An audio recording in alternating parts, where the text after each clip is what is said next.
Olá, boa noite. Nós vamos começar a nossa aula. Vamos lá, então. Cadê o povo? Nada de povo. Vamos ver aqui por que o povo não está na aula.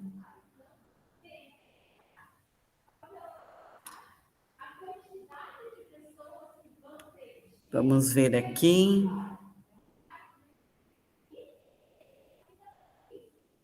Vamos ver aqui.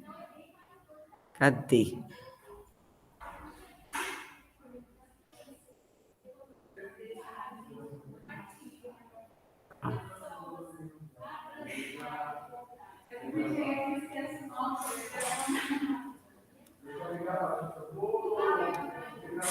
Vamos chamar o povo aqui.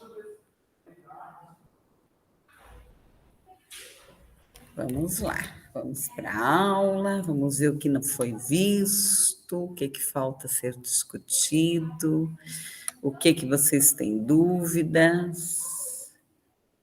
Vamos achar o nosso material aqui, cadê?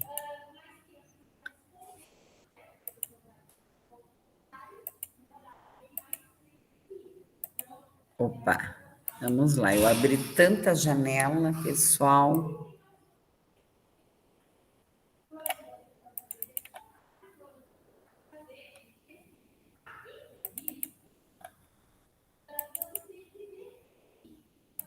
Primeiro bimestre. Então, aula 1 nós já trabalhamos.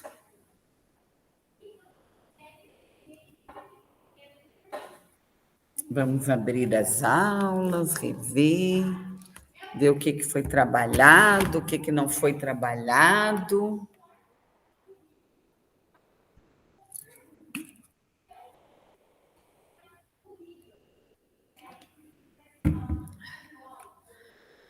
Aula 1 nós já trabalhamos.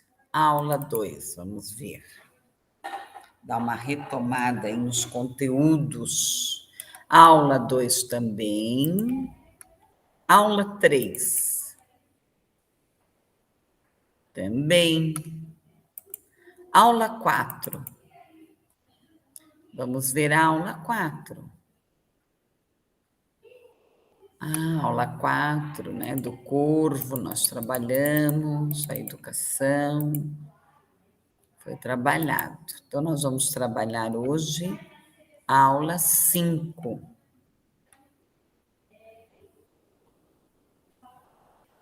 Sobre a deficiência e o defeito. Não é?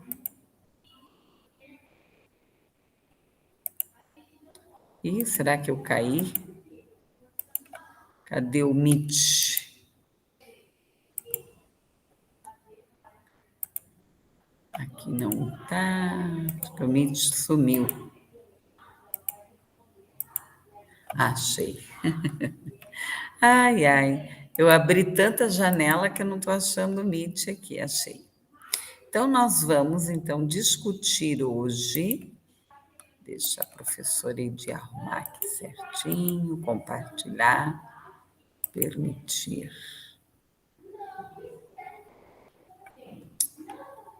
Oi, Eva, tudo bem? Tudo bem, Eva? Boa noite, prof. Tudo bem? E você? Tudo bem? Então, vamos lá.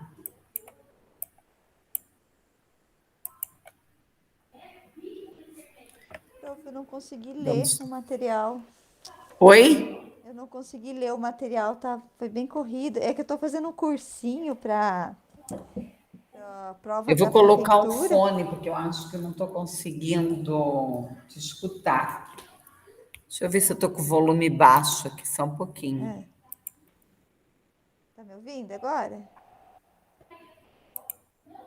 Ah, tá baixo, por isso. Ah, Pode tá. falar, Eva. Então, eu não consegui ver o que era para ler hoje, não consegui, que eu estou fazendo um cursinho para a prova da prefeitura, então estou bem apurada assim, mas eu vou ler Não, de tudo novo bem, eu vou depois, discutir tá? os slides, porque era para ler lá o texto da flexibilização curricular, tá? Mas aí eu vou trabalhar só os slides e eu vou deixar o texto de flexibilização curricular para a próxima semana, daí não tem problema, Ah, ok. tá bom? Vamos lá. Mais alguma dúvida, Eva? Não, esse conteúdo agora vai ser para o segundo bimestre, é isso, né? Não, não, não, não. Eu falei para vocês que eu estava adiantada. Ah, tá, entendi. Mas não que eu tinha, talvez eu não falei, não me expressei direito, Entendi. mas tudo que está ali ainda é do primeiro bimestre. Ok. Aham. É que eu falei assim que tudo bem, que nós não estávamos com a matéria atrasada, estava tranquila, Ah, então tá. tá ok? Então tá tudo ok aqui. Aham. Daí eu coloquei lá no AVA umas aulas que eu já tinha gravado sobre a questão da inclusão, tá? Daí, lá no meu canal do YouTube tem bastante coisa sobre inclusão. Eu gosto tanto, eu vivo fazendo curso de inclusão, coisa arada. É bom, é muito importante, né, Eva? Porque os estudantes aí estão cada vez mais, né? Uhum. Cada vez mais. Antes, ou não era, é, as pessoas não sabiam, né, que era autista, né, TEA, nada, né? Porque agora parece que tem tantos professores. Meu Deus, é verdade, você tem razão. Olha, lá na PAI, todo dia vem mãe e pai querendo fazer matrícula. Todo dia. Tá uma coisa maluca. Mas vamos lá. Deixa eu só fechar aqui. Então, eu vou trabalhar. Você está vendo a tela? Deficiência. Está vendo o slide? Né? Tá. Bom, o que é deficiência? São as alterações que ocorrem nas funções normais do papel social de um indivíduo. Uma doença, um problema hereditário ou outro semelhante. Então, isso nós chamamos de deficiência.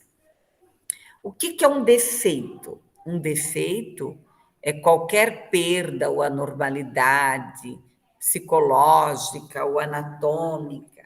Então, falta um braço, tem um baixo nível de inteligência, a questão do pulmão, do crescimento. Né? Deficiência. A deficiência é qualquer restrição ou falta, né? Ou falta de uma capacidade, de uma variação. Nós temos aqui a deficiência física, a deficiência auditiva. Então, o que é uma deficiência? É ligado a uma questão da pessoa não conseguir desempenhar. E defeito, ela pode não ter o braço, um rim, aliás, um pulmão, né? Sei lá. O que é incapacidade? É uma desvantagem, né, para uma pessoa que ela impede o desempenho normal. Pode ser relacionado à questão da idade, do sexo, dos fatores sociais, culturais. O que é uma incapacidade? Então, uma pessoa, ela não consegue, por exemplo, um emprego, ela quer aprender a dirigir, ela não consegue, tá? Ela não consegue dirigir. Peguei muito. Prevenção. Vamos trabalhar agora a questão da prevenção. Então, nós vimos lá a deficiência, o defeito, a incapacidade e agora a prevenção. O que é essa prevenção? Nós vamos diminuir a questão da deficiência. Então, de acordo com a Organização Mundial da Saúde, eu tenho que trabalhar o quê? A prevenção. Eu tenho aqui o quê? A prevenção primária. Tipo uma intervenção ou nada a ver? Oi? Uma intervenção ou nada a ver? Com a prevenção, é? Respondi, Eva? Sim, é isso mesmo que eu pensei. Peraí. Como, Eva, pode repetir? Falar, intervenção, Não, intervenção não é a mesma coisa que prevenção. A prevenção, o que é a palavra prevenção?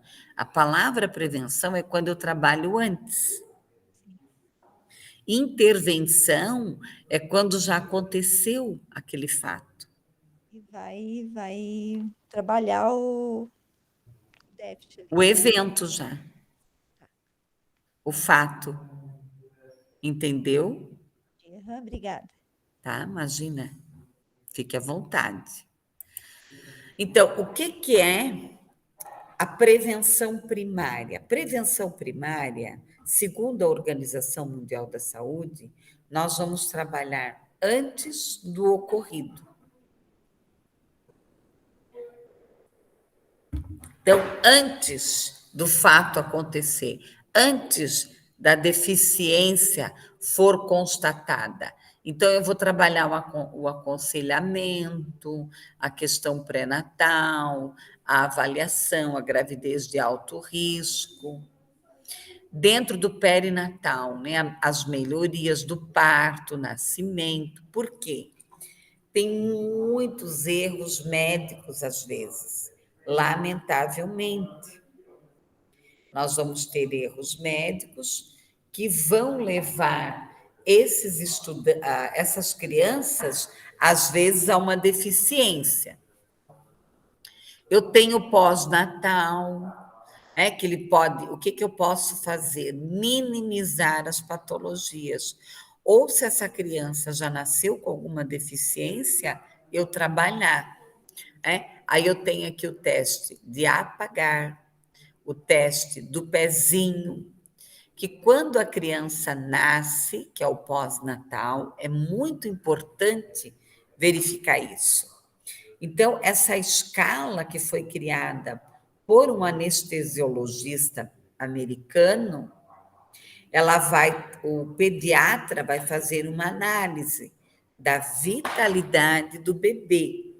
O teste é realizado no primeiro e no quinto minuto de vida do bebê. Por isso que é de suma importância que quando o bebê vai nascer, tenha um pediatra.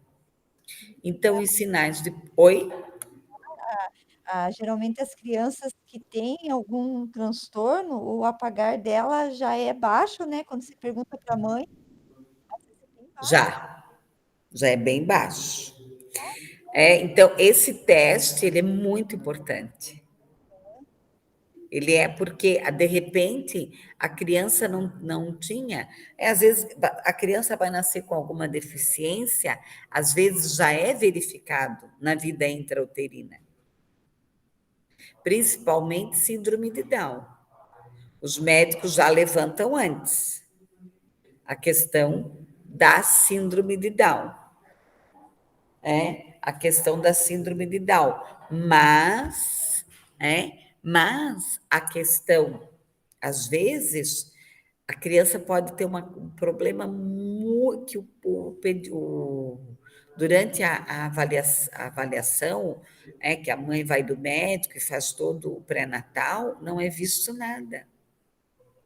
Ou, às vezes, o parto, falta oxigenação, tem algum erro, ou a criança nasce abaixo do peso.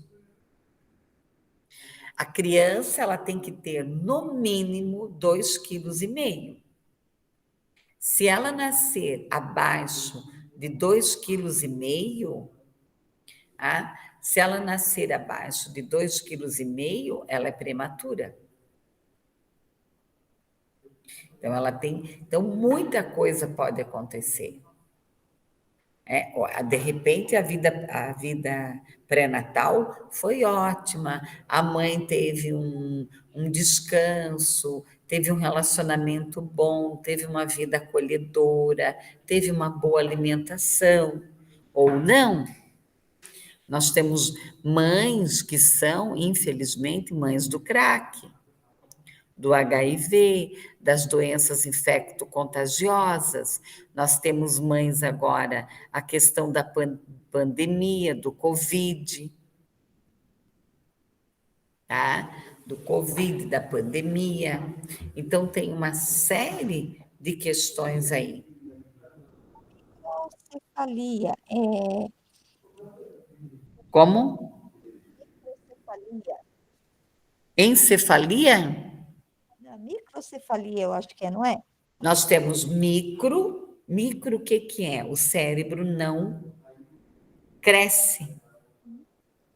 E o macro, o cérebro cresce além, e nós também temos hidrocefalia, que Qual aí ele constitui mais líquido no cérebro que o necessário. que é com a cabeça bem grande, Oi? fica bem grande? É. Então, quem tem tanto em micro, macro e hidro, tem, infelizmente, uma deficiência intelectual.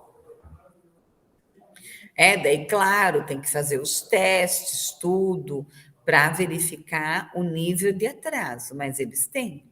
E daí isso daí é falta de oxigênio na hora do parto, ou o que que é que pode causar? Não, isso aí já vem no erro genético, Entendi. nos cromossomos. O erro de parto, por exemplo, às vezes tirar a criança no forceps, né, na força, vamos falar bem o português, na força. Ou demora para nascer. Pode, pode ferir a cabeça. Eu atendi uma menina muitos anos atrás, hoje ela já é uma moça, que houve um atraso do médico chegar para ela nascer, e o médico teve que puxar, né, usar o aparelho lá, né, para puxar ela, né, tirar ela com forceps. O que que aconteceu? Teve um lado do hemisfério dela que não crescia, só o outro. Só o outro. Então, o momento do parto é um momento muito importante, que toda a equipe deve ficar muito atenta, porque o bebê ele tem um tempo. E se faltar oxigenação no cérebro, ele pode ter uma lesão. Ele pode ter uma lesão no cérebro e nós não sabemos, logicamente. Tá? Nós não sabemos aqui, logicamente, que problema que vai dar. Tá? Que problema que vai dar. Qual é o nível? Eu já atendi, eu atendi 2 casos, que elas eram gêmeas. Uma, o médico tirou, a outra ficou para depois. Houve uma falta de oxigenação tão grande que ela ficou com o quê? Com deficiências múltiplas.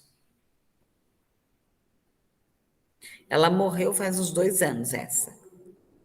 A outra, ela está viva ainda. A irmã nasceu e ela ficou para trás também. Faltou oxigenação no cérebro e ela tem toda Essa ainda anda, tá? Essa anda, do jeitinho dela, ela anda. O Já está cérebro uma moça. coordena tudo, né, prof? A coordenação motora, tudo, Essa tudo, né? tem bastante atraso, ela tem muitos traços de autismo, mas ela não é, porque na realidade ela, né, foi erro médico mesmo. Que dó, né, prof? É, foi erro médico. Então, o momento do nascimento é um momento crucial para a criança. Até porque a criança, o bebê, ele vai deixar a vida líquida. Por que que ele grita? Quer dizer, quem já tem um atraso, está com alguma deficiência, às vezes não grita, não chora. Ele grita por quê? Porque ele sente dor. Então, eles sofrem também, né, prof? Claro, porque ele sai, né, do quentinho, tudo, Entendi. né? Mais alguma dúvida? Não? Então, nós temos aqui o teste do apagar, né? Que o médico vai ver aqui os sinais, o batimento, o choro, o tônus, a cor de pele, ok? Bom, prevenção secundária. O que que é prevenção secundária? Ela já tem aqui uma organização, um caráter preventivo, uma questão terapêutica. Por quê? O problema, a criança já está com problema. O problema já está instalado. O problema já está instalado, mas nós podemos o quê? Identificar aqui os defeitos, as incapacidades, prevenir, né? Por exemplo, ele pode ter uma epilepsia, uma lepra, uma tuberculose, uma psicose. Por exemplo, mães que, infelizmente, durante a gravidez, elas têm alguma doença infecto-contagiosa, por exemplo, a gonorreia. A gonorreia, a criança pode nascer cega ou surda. Eu conheci um menino que a mãe teve gonorreia, né, infelizmente, o marido passou gonorreia para ela, tá? Passou gonorreia para ela, e ela e o menino nasceu cego de um olho. Então, as doenças, hoje a AIDS, né, a questão do HIV, a AIDS, hoje os médicos já fazem todo um trabalho. Por exemplo, a questão quando a criança nasce, que eles sabem que vai ter que fazer a transfusão, que ela vai ter aquele amarelão que sabe, falavam antigamente. Então, hoje tem muita coisa que a medicina, ela evoluiu. Ela evoluiu. A icterícia, muitas crianças que nasceram com icterícias no passado acabaram tendo vulnerabilidade para deficiência intelectual. Hoje eles fazem a transfusão, as crianças ganham banho de luz. Então, tem todo um trabalho, né? Eu acompanhei uma menina muito tempo atrás que nasceu com icterícia, mas os médicos fizeram um trabalho muito bom, a família também, e ela não tem. Hoje ela está uma moça formada já. O que que nós temos que entender? A síndrome. Nós temos síndrome de Rett, síndrome do X frágil, síndrome de Down, que é uma síndrome que nós conhecemos mais, né? Ela está mais aí presente na sociedade. São o quê? Erros genéticos. Alguns genes ali pifou. Do Down, nós temos bem claro que é a trissomia do 21. Que lá na trissomia do 21 nasce o quê? A criança nasce com o quê? Com 3 cromossomos, tá? Com 3 cromossomos. Ok? Ok. Bom, a prevenção primária eu vou tratar antes. Eu já sei que o problema está, mas eu ainda posso diminuir a tragédia. A prevenção terciária já é, né? Já tem a deficiência, tá? Ela já está presente. Então, eu vou ter que trabalhar com o quê? A criança já nasceu com o problema. Vou trabalhar com a estimulação essencial, que durante muito e muito tempo foi chamada de prevenção primária, né? Prevenção estimuladora, outros nomes. Hoje nós chamamos de quê? De estimulação essencial. O que é essa estimulação essencial? A criança já está com o problema. Por exemplo, aqui em Curitiba nós temos a PAI, que já atende os bebês, tem no no Hospital de Clínicas, tem algum trabalho, no Pequeno Príncipe, nós temos clínicas, vários locais aí que nós podemos estar trabalhando, trabalhando aí com com a questão da prevenção essencial. Bom, pessoal, dentro da terciária ainda, as dimensões, eu vou ter que trabalhar o quê? O cognitivo, o afetivo, o perceptivo motor e o social. Ok? Bom, nós vamos adentrar hoje um pouco na deficiência auditiva, depois eu vou trabalhar mais. Então, no século XVI, na Espanha, iniciou-se o quê? A educação das pessoas com deficiência auditiva. O primeiro livro foi em 1620. Nós temos a Lei 5.626/05, que é considerado que o deficiente auditivo, aquele que tem uma perda significativa da audição. Quem vai dar esse diagnóstico? O neuro pode até perceber, o pediatra, mas quem dá o diagnóstico mesmo é o oftalmo, que ele vai fazer análise, vai pedir testes. Nós já tivemos, por exemplo, estudantes que com diagnóstico de autismo e não eram surdos. Então, isso tem que tomar muito cuidado. Essa questão do TEA, do autismo, está muito em evidência, parece um modismo.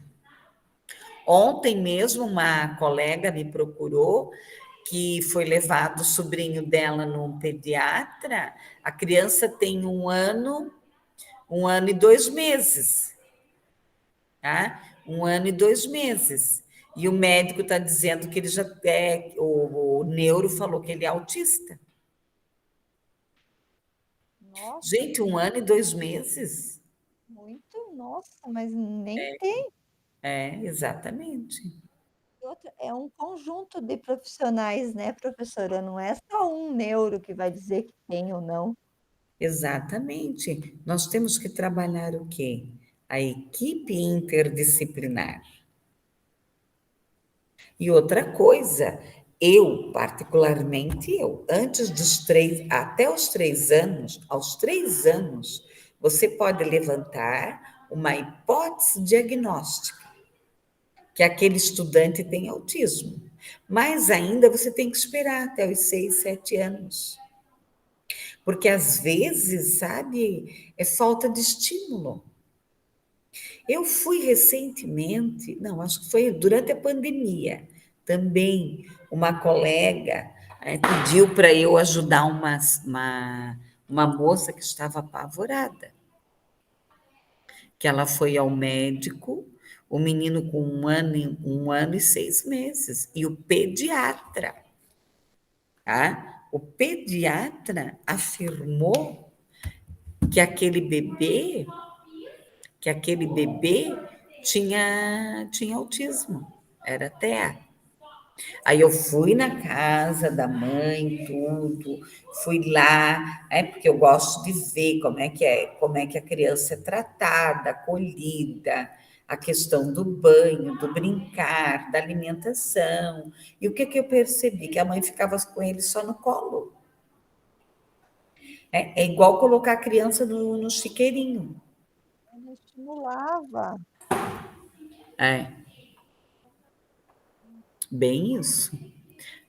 Você coloca a criança no chiqueirinho, que estímulo que ela vai ter? Consegue explorar, né, o local onde a criança está, né, não consegue explorar o ambiente, né. Claro, chiqueirinho você sabe o que que é, né? Eu falo chiqueirinho, que é a cerquinha lá, né? Aí é que tá, né? Falta, às vezes, orientação para os pais. Melanie Klein, que foi uma psicanalista, ela estudou a psicanálise, mas ela fez pesquisas pautadas na criança, na infância, tá? Na criança, na infância. E o que que ela afirmou durante várias vezes durante a pesquisa dela? Que quem desejava ser pai e mãe deveria de fazer um curso. Porque às vezes uma pequena atitude, um pequeno ato, você está podando o desenvolvimento cognitivo, afetivo, neuromotor da criança.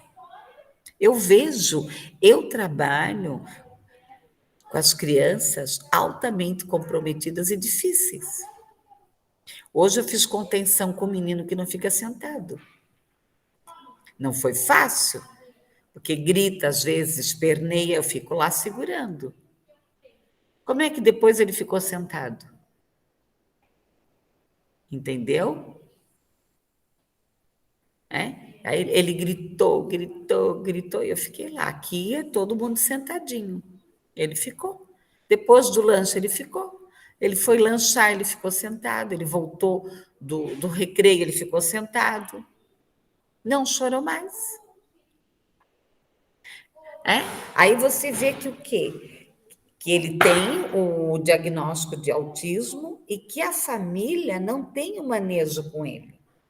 E ele tem possibilidade de comer sozinho, ele tem possibilidade de ir ao banheiro sozinho, e digo mais, eu só vi ele hoje. Ele tem possibilidade de muita coisa. Mas aí a família não tem orientação, deixa, vai deixando, né? Vai deixando, ele vai vivendo assim, né? Ele ficou lá. Uma hora foram lá na porta e ele está gritando, eu falei, tá, ele vai ficar sentado. Como é que depois ele ficou? Que eu sei, lógico. Ele não ia entrar em crise nada. Ele estava lá, por quê? Porque eu falei não para ele. Eles não Provavelmente ninguém fala não para ele. eles Para de espirrar. Ninguém fala não para ele. Oi. eles não gostam do não, né. Porque assim, ó, né, o que que acontece? Às vezes essa família também, porque assim, ó, não é fácil. Quando você pega um caso de deficiência moderada para severa, você tem que ter muita energia. Você tem que ser forte, para trabalhar os estímulos, para persistir, para ficar ali, vai comer sozinho, vai falar e vai, né? Nós temos que adentrar nas janelas de oportunidades e possibilitar que esse indivíduo, independente da deficiência, que ele dê alguma resposta no processo de desenvolvimento e de aprendizagem. E que às vezes não é fácil, né? Às vezes não é fácil. Então, o que que acontece? Às vezes a família, né? A família mima, entra naquele sentimento de compaixão, de dó, né? Mais alguma coisa? Não, Aqui, o que que é deficiência auditiva? A pessoa possui uma perda maior ou menor dos sons. Profunda dificuldade de ouvir, ela pode, 10% da população mundial é surda. Ela pode ser leve, moderada, severa e profunda. Quais são as causas da deficiência auditiva? Que, na realidade, nós temos uma comunidade surda muito bem articulada no planeta. Eles não gostam de ser chamados de deficiente auditivo, mas sim de comunidade surda, de surdos. Eles são muito articulados, eles são foguete aí. Então, nós temos aqui o pré-natal, o perinatal, o pós-natal.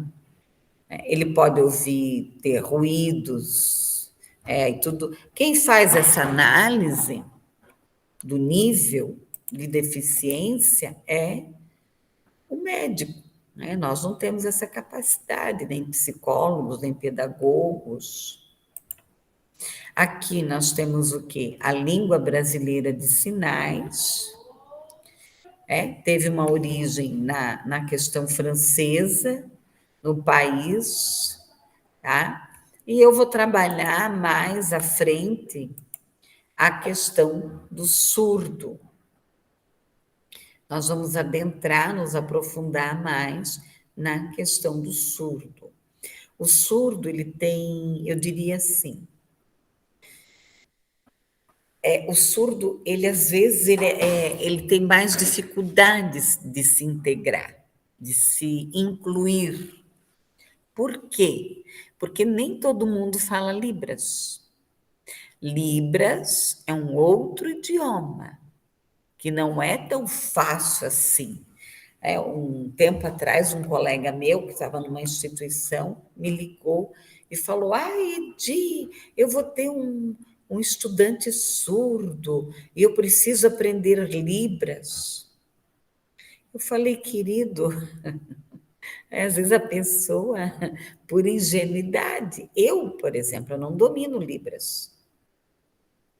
Eu trabalho, eu atendo, eu trabalho com a inclusão, inclusive aqui na instituição, eu atendo, eu faço as orientações, mas quando precisa, a instituição contrata um profissional que vai atender na questão de Libras. Nós já tivemos aqui na instituição estudantes surdo que não quis intérprete.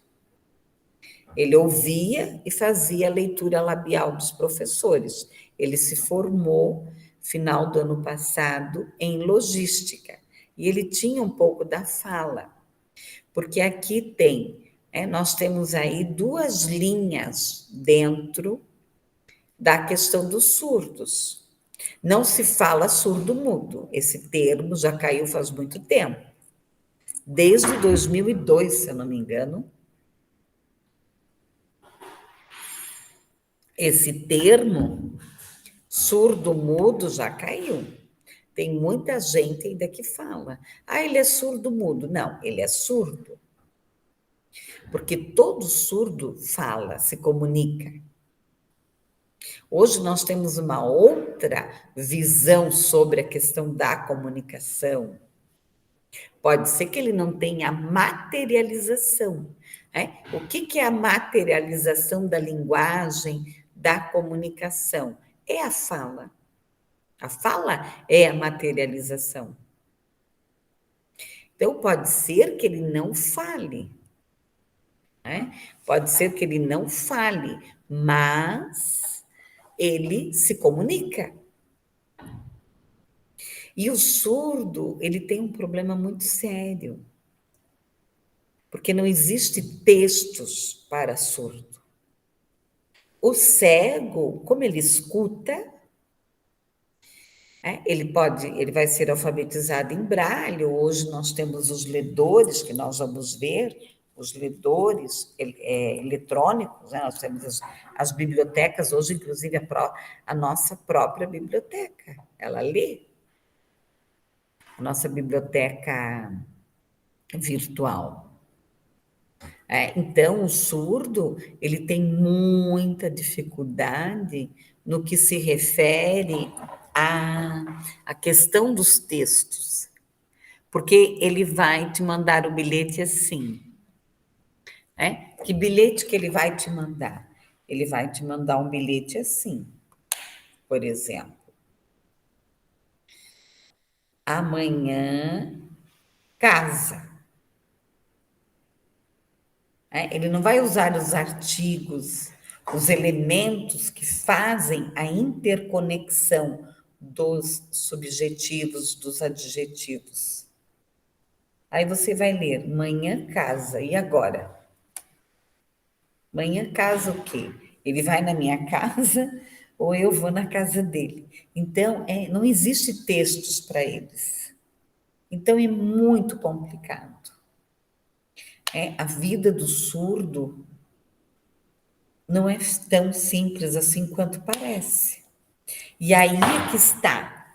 Nós tínhamos aqui em Curitiba uma escola, a EFTA, que eu particularmente, eu gostava muito do trabalho da EFTA.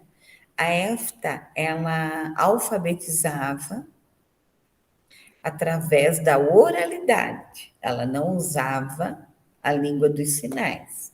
Então, existe entre os estudiosos de surdos, os fonos, as pessoas que trabalham com a comunicação dos surdos, duas vertentes.